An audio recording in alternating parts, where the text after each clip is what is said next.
तो हम ठीक इस वक्त सेंट्रल लंदन में मौजूद हैं। मुद्दा बहुत गंभीर है और हमारे देश के लिए बहुत अहमियत रखता है। दूसरी बड़ी बात जो आज हम मुद्दा उठा रहे हैं उसकी ये है कि बहुत पुराना मसला है, लेकिन उसके सक्रिय होने की सुगबुगाहट, उसके एक्टिव होने की सुगबुगाहट अलग अलग देशों से आती है। उसमें से एक देश है ब्रिटेन। मैं बात कर रहा हूँ खालिस्तान मसले, और सब जानते हैं ये कितना गंभीर मसला है। खबरों के जरिए लगातार ये बातें आती रही हैं कि यहाँ पर ग्रुप्स एक्टिव हैं इस बात को लेकर, यहाँ पर गतिविधियां होती है इस बात को लेकर, प्रोटेस्ट भी हुए हैं पहले।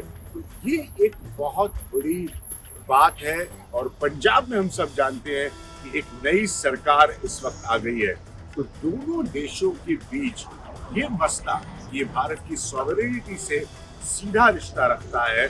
इस मसले का बहुत गहरा रिश्ता है दोनों मुल्कों से, मेरे हिसाब से ब्रिटेन का और भारत का। भारत के लिए इस मसले पर होने वाली कोई भी गतिविधि किसी भी स्तर पर, किसी भी शक्ल या रूप में हो रही हो, वो सही नहीं।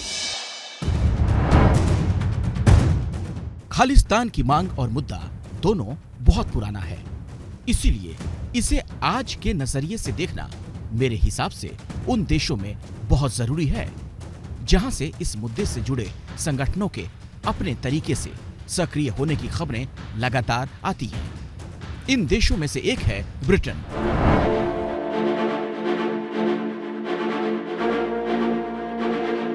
और ये भारत से सीधा रिश्ता रखने वाली गतिविधियां आज के परिवर्तन की कहानी है, गंभीरता से जिसे लेना चाहिए।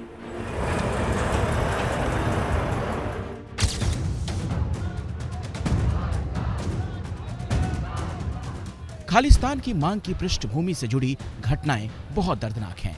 80 के दशक की, या वो इंदिरा गांधी की हत्या हो या 1984 के दिल्ली के दंगे, तो मसला और मुद्दा कितना पुराना है ये हम सब जानते हैं, और भारत पर कितना गहरा असर रहा है इसका ये भी हम सब जानते हैं। जो खालिस्तान की मांग उठाने वाले कट्टरपंथी संगठन यहाँ पर ब्रिटेन में हैं, वो लगातार इस मुद्दे को लेकर भारत के खिलाफ नकली प्रोपेगेंडा चलाने की कोशिश करते हैं। मकसद साफ है, किसी तरह से इस मुद्दे को दोबारा पूरी तरह से आज के समय में जिंदा किया जा सके। We don't welcome people who want to use our legal system to evade the law here in India. So let me be absolutely clear about that. यहाँ विशेषज्ञों से बात करके ये बात भी सामने आती है, ऐसे कट्टरपंथी सोच के सिखों का प्रतिशत कम है, मगर वो अपनी सक्रियता की कोशिशें लगातार करते हैं। आज भी ब्रिटेन के कई गुरुद्वारों में बड़े बड़े पोस्टर लगे हुए मिलते हैं जरनैल सिंह भिंडरावाला के, जो साफ तौर पर भारत की छवि को नुकसान पहुंचाता है। 2021 में यहाँ पर खालसा टेलीविजन लिमिटेड पर एक बड़ा जुर्माना तकरीबन 47 लाख रुपए का लगाया गया, क्योंकि उसने एक म्यूजिक वीडियो और कुछ प्रोग्राम चर्चा में ऐसे दिखाए जो कि खालिस्तान के मुद्दे पर हिंसा की तरफ इशारा करते हुए माने गए। तो भिंडरावाले के पोस्टर गुरुद्वारों से लेकर टीवी चैनल्स तक कोशिशें मुद्दे पर बराबर होती रहती हैं। अगर हम सक्रिय संगठनों की बात करें तो वैसे तो कई संगठनों की सक्रियता की खबरें आती हैं, लेकिन एक संगठन का जिक्र करना जरूरी है, और वो है सिख फॉर जस्टिस, यानी कि SJF, जिसे भारत ने भी प्रतिबंधित कर रखा है।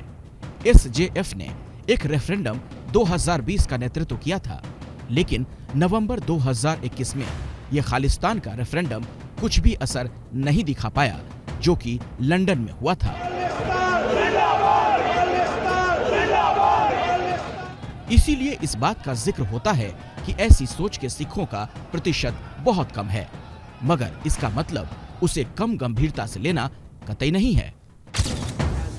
अप्रैल 2022 में ब्रिटेन के प्रधानमंत्री ने साफ तौर पर कहा था कि वो ब्रिटेन में खालिस्तान के समर्थन वाले संगठनों से निपटने को तैयार हैं, और ऐसे संगठनों को ब्रिटेन में बर्दाश्त नहीं किया जाएगा। लेकिन गतिविधियां उनकी सरकार के नाक के नीचे होती हैं, जो भारत के खिलाफ एजेंडा और प्रोपेगेंडा चला रही है।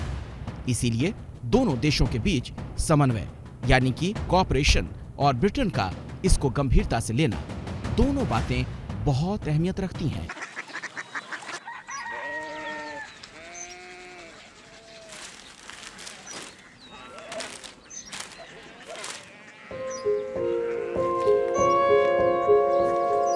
बाबा बाबा Korea city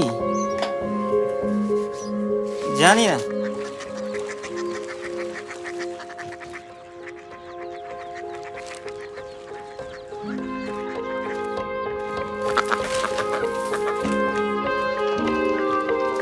Korea city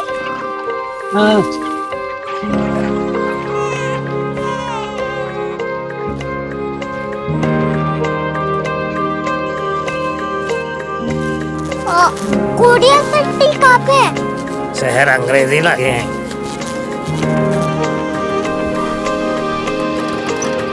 Korea city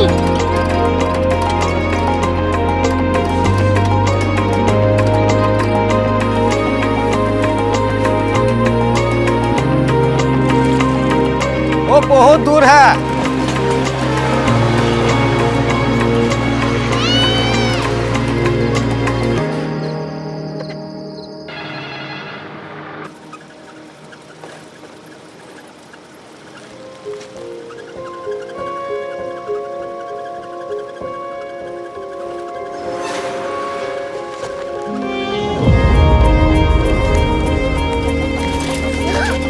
Korea city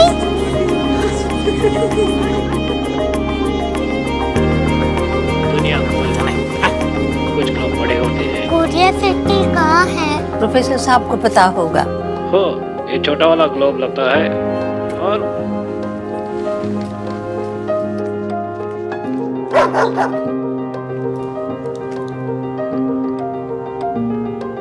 पता नहीं, मेरी बेटी से जाके मिल लो, शायद उसे मालूम हो।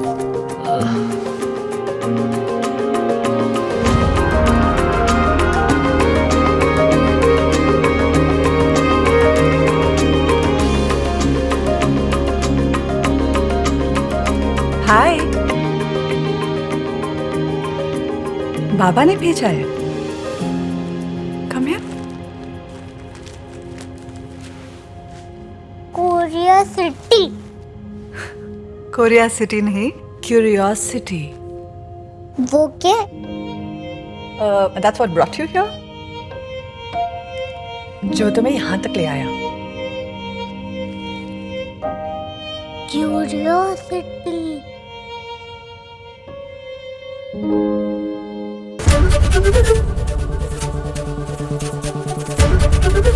एबीपी न्यूज आपको रखे आगे।